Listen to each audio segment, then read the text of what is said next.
जय श्री राम, जय श्री बालाजी महाराज। कौन होते हैं आपके इष्ट देवता? कई भक्त जो है इस मैटर में बहुत कंफ्यूज होते हैं। कई बार वो सोचते हैं कि कुल देवता, इष्ट देवता, ग्राम देवता ये कौन है, क्या हमें इनकी पूजा करनी चाहिए और इनसे क्या बेनिफिट होता है? कैसे जान सकते हो कि आपके इष्ट देव की कृपा आपके ऊपर इतनी दयालु होती है कि आपको इस बात का पता भी नहीं लगता है? इष्ट देव कौन है ये भी मैं सबसे पहले आपको बताऊंगा, लेकिन सबसे पहले जो लोग कंफ्यूज होते हैं जैसे कि कुल देवी के मैटर पे, कुल देवता के मैटर पे, वो बता देता हूं।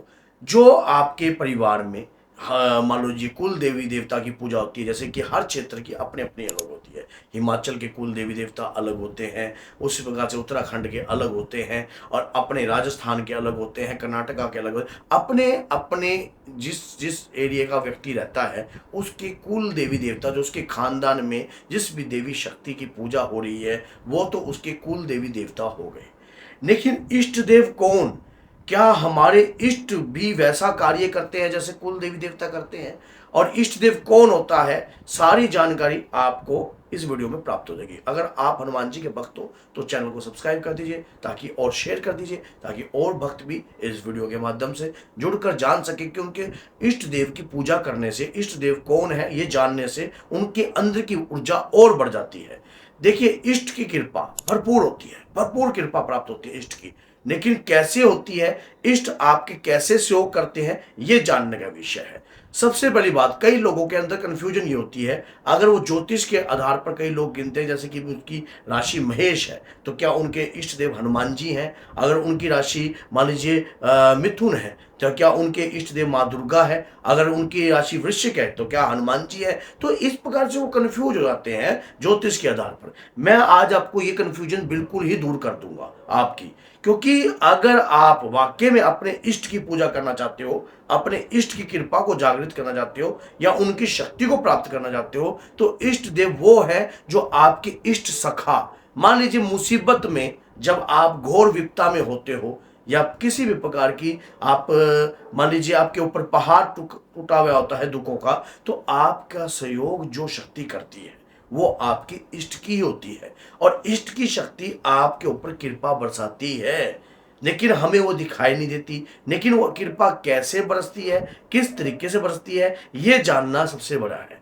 अब मान लीजिए जिसके प्रति आपकी लगन लग जाती है, मेरा मानना कुछ और है लेकिन ज्योतिष के हिसाब से कुछ और है, न्यूमरोलॉजिस्ट के हिसाब से कुछ और होता है, लेकिन सबसे बड़ी बात, जिसके प्रति आपका मन रम जाए, जिसकी भक्ति में आप सम्मिलित हो जाओ, जिसकी भक्ति को आप प्राप्त करने का प्रयास करते हो और वो उसकी शक्ति आपके शरीर पर आती है, और इसमें कोई संदेह नहीं है।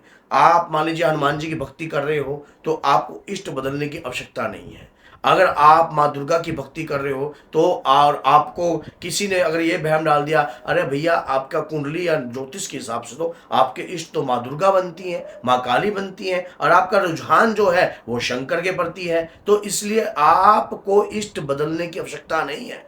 आपके इष्ट आपकी हर मुसीबत में सहायता देते हैं। ये तो होते इष्ट, हर वक्त आपका साथ देते हैं। अब जैसे कि मैं आपको समझाता हूं, आपने हिरण्यकश्यप का तो सुना होगा, होली होली भी सुना होगा। तो प्रहलाद के जो इष्ट थे वो नारायण थे। जब कभी भी उसके ऊपर अत्याचार हुआ तो उन्होंने नारायण का नाम लिया, और नारायण ने ही आकर उनकी हर वक्त जो है उनकी सहायता करी। इसी प्रकार से मीरा के एग्जाम्पल से समझिए, जब राणा सांगा ने उन्हें जहर का प्याला दिया तो उन्होंने जहर का प्याला पी लिया, उन्हें पता था ये जहर है, लेकिन उसमें अपने इष्ट की छवि लेकर उसका भी पान कर लिया। तो इसका मतलब जब आपकी भक्ति आपके इष्ट के प्रति पूर्ण रूप से समर्पित हो जाती है तो आपके इष्ट हर प्रकार की मुसीबत में आपकी सहायता करते हैं। लेकिन इस प्रकार के हम कैसे जाने कि हमारे इष्ट की कृपा हमारे साथ है? देखिए, जब हम कभी भी पूजा करते हैं, हनुमान जी की आप पूजा करते हो, आप हनुमान जी की पूजा करते करते आपकी आंखों से आंसुओं की धारा बह रही है, आपके शरीर पर उनकी तरंगों का एहसास हो रहा है, आपके अंदर जो भक्ति है वो उमड़ कर निकल रही है अपने इष्ट के प्रति। हनुमान जी आपके इष्ट देव हैं। इसमें कोई संदेह नहीं है। आपको इष्ट बदलने की कोई आवश्यकता नहीं है। और एक काम करना, जब कभी भी आप कहीं भी जाते हो, किसी भी नया कार्य या नया कार्य को पूर्ण पूर्ण करना चाहते हो, तो अपने इष्ट का आह्वान करना। जैसे हनुमान जी की अगर आपके इष्ट देव हैं, तो आप कोई नया व्यापार करने जा रहे हो या कोई कारोबार करना चाह रहे हो या कुछ भी नया कार्य करने जा रहे हो, तो हनुमान जी के चरणों में आप एक मीठे पान का बेड़ा अर्पण कर दीजिए और दादा वीर बजरंगी से प्रार्थना कीजिए कि हे प्रभु, आप ही मेरे इष्ट देव हो और मेरे इस कार्य को पूर्ण कीजिए। सबसे बड़ी बात होती है। और जब इस प्रकार से आप हनुमान जी की पूजा करते हो, तो हनुमान जी आपके हर कार्य में आपका सहयोग करते हैं और ये सहयोग आपको महसूस होता है कि कोई शक्ति है जो मेरे साथ चल रही है और मेरे को उस शक्ति का एहसास भी होता है।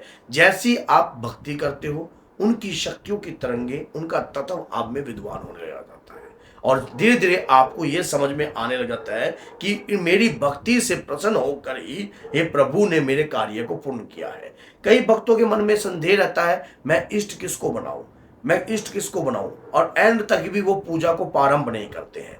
देखिए, जिसके प्रति आपका अट्रैक्शन होता है, खिंचाव होता है, माँ दुर्गा के प्रति हो रहा है, बाबा श्याम के प्रति हो रहा है, दादा हनुमान जी के प्रति हो रहा है, या कहीं भी अगर आपका हो रहा है, या आपकी कुल देवी के प्रति आपका अट्रैक्शन है, तो आप अपने इष्ट देव चुन सकते हो अपनी मर्जी से। अपनी मर्जी से आपकी भक्ति स्वयं, वैसे तो सबसे बड़ी बात ये होती है, आपका हृदय जो है ना, कुछ हमारे पिछले जन्म के रिश्ते भी होते हैं। मान लीजिए पिछले जन्म में भी अगर आपने हनुमान जी की पूजा करी है और आज इस जन्म में भी अगर आप हनुमान जी की पूजा काफी लंबे समय से करते आ रहे हो, तो ये रिश्ता आज का तो है नहीं, ये रिश्ता तो पिछले जन्म का है। अपने आप ही आप हनुमान जी की शरण में चले जाओगे और उनकी पूजा भक्ति के भार को संभालने लग जाओगे और उनकी निरंतर पूजा करने लग जाओगे। और ये बात संदेह मत करना, जब कभी भी आप परेशान हो या जिंदगी से हार जाते हो, एक बार आप अपने इष्ट के चरणों में जाकर बैठिए और उनसे सारा वृतांत जो है उन्हें सुना दीजिए कि हे प्रभु, मेरे साथ इस प्रकार की घटनाएं घट रही हैं, ये दिक्कत, इस प्रकार की समस्याएं उत्पन्न हो रही हैं। हे दादा वीर बजरंगी, हे बजरंग बली, मुझे इस प्रकार की समस्याओं से निकाल दीजिए। एक बार सच्चे मन से उनके चरणों में बैठकर इस प्रकार का वृतांत अगर आप सुनाते हो, आपके इष्ट प्रहलाद के लिए नरसिंह अवतार रूप में प्रकट हो गए थे। नारायण खंबा फाड़ के, जब हिरण्यकश्यप ने कहा था क्या इस खंबे में भी तेरे नारायण हैं, तो उन्होंने कहा हाँ, हर कण में मेरे इष्ट हैं। तो उसी प्रकार से आपको भक्ति प्राप्त होती है, शक्ति प्राप्त होती है इष्ट की। और इष्ट का मतलब होता है, इष्ट का मतलब होता है सखा, आपका दुख और सुख में हर प्रकार के, जब सारी दुनिया आपका साथ छोड़ देते हैं, लेकिन आपके इष्ट हर वक्त आपके साथ बने रहते हैं, चाहे वो दुख का वेला हो चाहे वो सुख का वेला हो। पहली बात तो ये होता है कि जो हनुमान जी की भक्ति करते हैं, दुख नजदीक लगने से पहले ही आपके इष्ट उन दुखों को दूर कर देते हैं और ऐसी संभावना होती ही नहीं कहीं दुख आपको घेर पाए। तो इसलिए आप अपने इष्ट की निरंतर भक्ति कीजिए और कंटिन्यू कीजिए, और इससे आपके शरीर पर शक्ति जो है आएगी आपके इष्ट की। तो जय श्री राम, जय बालाजी।